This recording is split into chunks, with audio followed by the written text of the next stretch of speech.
केबे पूर्ण कार्यक्षम हेब राउरकेला विमानबंदर केबे लागिब इंस्ट्रूमेंट लैंडिंग सिस्टम बारंबार दाबी सत्वे लागुनी आईएलएस और एनएलएस पाग खराब हेले बातिल हेउची विमान चलाचल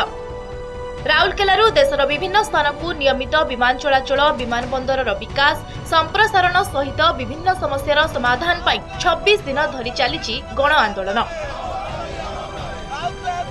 किंतु समस्या समाधान पाई ना राज्य सरकार दृष्टि देउछंती ना केंद्र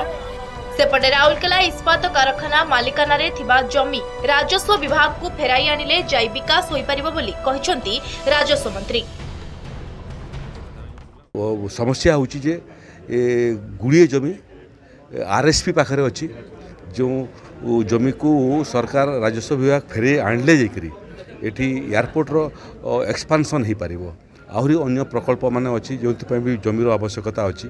इठी 26 दिन आंदोलन में पहुँचलानी एवं विमान सबुदिन प्राय कैंसल होची विमान जीवा आसबार कौन निश्चयता नहीं ये प्रति राज्य सरकार का उत्तरदायित्व अच्छी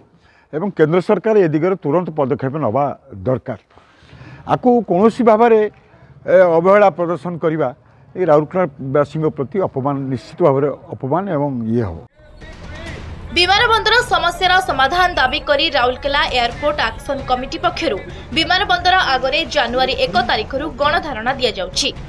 विमानबंदरर मालिकाना सेल ठारू एयरपोर्ट अथॉरिटी को देबा सह विभिन्न दाबी नै चलिछि एही आंदोलन एहा सह राउरकेला विमानबंदर 4C लाइसेंस एयरपोर्ट करबा पाई दाबी करा जाइछि। केमी कष्ट पिला मैंने लड़ुंट लोक मैंने समर्थन जनाऊँ कि दुखद कथा है एजाएं किसी सेमती आम पाखे किसी खबर ना काली राजस्व मंत्री आसते आम आशा करूँ जानवु आम साथ भेटू आमको सी भेटे आमको कही भेटी था कि सेमती किसी आम पाखु खबर भी नाला बा सी ये आसी दूर कथा आमको किसी कही ना